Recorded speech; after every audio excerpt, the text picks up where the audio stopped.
ఎక్కడ చూసినా ప్రజాస్పందన అద్భుతంగా కనిపిస్తా ఉంది. అన్ని గ్రామాల్లో ఏ విధమైనటువంటి ప్రజాస్పందన ఉందో దీనికి ప్రధాన కారణం ఏదంటే ప్రజలకు జగన్మోహన్ రెడ్డి అందించినటువంటి సంక్షేమ పాలన, వివక్షత లేని పాలన, తరతమ భేదం లేకుండా, పార్టీల గుర్తులు లేకుండా, మరే ఇతర వివక్షత లేకుండా అందరికీ అర్హతలున్న ప్రతి వ్యక్తికి కూడా, ప్రతి కుటుంబానికి కూడా సంక్షేమ కార్యక్రమాలు, సంక్షేమ ఫలితాలు అయ్యాయి. అందువలన రేపు జరగబోయే 13వ తేదీ జరగబోయే ఎన్నికల్లో తమ అమూల్యమైన ఓటు హక్కును వాళ్ళు జగన్మోహన్ రెడ్డి ముఖ్యమంత్రిగా ఎన్నికయ్యేదానికి కావాల్సిగా ఇక్కడ స్థానికంగా ఉండే అభ్యర్థులకు, వైసీపీ అభ్యర్థులకు ఓటు వేసి జగన్మోహన్ రెడ్డిని ముఖ్యమంత్రిని చేసుకోవాలనే సంకల్పంతో ఉన్నట్టు నాకు స్పష్టంగా ఉంది. ఈ గ్రామంలో కూడా అదే విధంగా తెలుస్తా ఉంది. ఇక జగన్మోహన్ రెడ్డి సంక్షేమ ఫలాల గురించి అందరికీ తెలుసు. అదే విధంగా నిన్న మొన్న చంద్రబాబు నాయుడు ఇచ్చినటువంటి బూటకపు హామీలను కూడా ప్రజలు చాలా జాగ్రత్తతో, అప్రమత్తతతో వ్యవహరించి గమనించి ఓటు వేయవలసిందిగా నేను ప్రజలకు విజ్ఞప్తి చేస్తాను. ఆచరణ సాధ్యం కానివి, అమలు చేయలేనివి అటువంటి హామీలను, అబద్ధపు హామీల నుంచి కేవలం అధికారంలోకి రావాలనే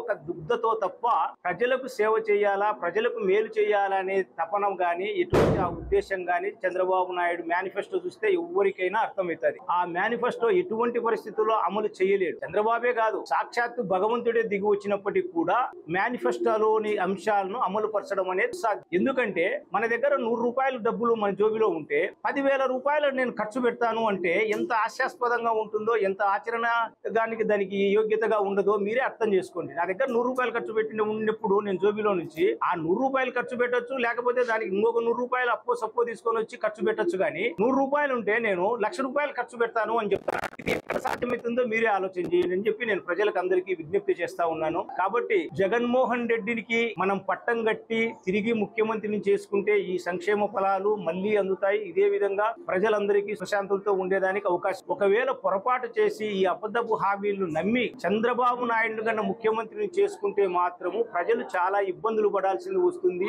ఏ సంక్షేమ ఫలాలు అందవు, ఇంటింటికి వచ్చే వాలంటీర్లు ఉండరు, పెన్షన్ ఇంటికి రాదు, వేరే ఇతరత్రాటి ఏవి గాని రావు. ఈ రోజు వాలంటీర్ వ్యవస్థ ఉండడం వలన ప్రతి పనికి కూడా మనము ఎక్కడికో ఎంఆర్ఓ ఆఫీసుకు ఇంకొక చోటికి పోవాల్సిన అవసరం లేకుండా ఇక్కడనే మన ఇంటి దగ్గరికే, అది బర్త్ సర్టిఫికేట్ కావచ్చు, డెత్ సర్టిఫికేట్ కావచ్చు, ఫ్యామిలీ సర్టిఫికేట్ కావచ్చు, ఇంకో ఇతరత్ర ఏ ప్రభుత్వానికి సంబంధించినటువంటి ఏదైనా గానీ మనకు వాలంటీర్ల ద్వారా మన ఇంటి ముందరనే ప్రభుత్వం ఉన్నట్టు ఉంది. మనం ఎక్కడికో పోవాల్సిన అవసరం లేదు, ఏ తాపత్రయము, ఏ శ్రమ తీసుకోవాల్సిన అవసరం లేదు. కానీ జగన్మోహన్ రెడ్డి అనే వ్యక్తి ఉండడం వలన ఇదంతా జరుగుతా ఉంది. జగన్మోహన్ రెడ్డి అనే వ్యక్తే కన్నా లేకపోతే, చంద్రబాబు నాయుడే కన్నా వస్తే ఇవన్నీ ఏంటి ఉండవు, ఈ సౌకర్యాలు ఏంటి ఉండవు. ప్రజలు మళ్ళా పెన్షన్ కోసం పడిగాపులు పడాల్సిందే, ఎక్కడెక్కడికో ఎండలకు గాలికి ఉండి రోజుల తరబడి వెయిట్ చేయాల్సింది వస్తుంది. మళ్ళీ ఎంఆర్ఓ ఆఫీసుల చుట్టూ, కలెక్టర్ ఆఫీసుల చుట్టూ తిరగాల్సింది ఉంటుంది. మళ్ళీ ఈ జన్మభూమి కమిటీలే వస్తాయి. ఈ జన్మభూమి కమిటీల వలన వీనికి ఇవ్వాలన్నా, వానికి ఇవ్వాలన్నా, పెన్షన్ ఇంకోనికి ఇవ్వాలన్నా, ఇండ్లు ఎవరికి ఇవ్వాలన్నా అనేది మళ్ళీ వస్తుంది. మళ్ళీ అక్కడ స్థానిక లీడర్ల కాళ్ళు కడుపులు పట్టుకొని చేసుకోవాల్సింది వస్తుంది. కానీ ఈ రోజు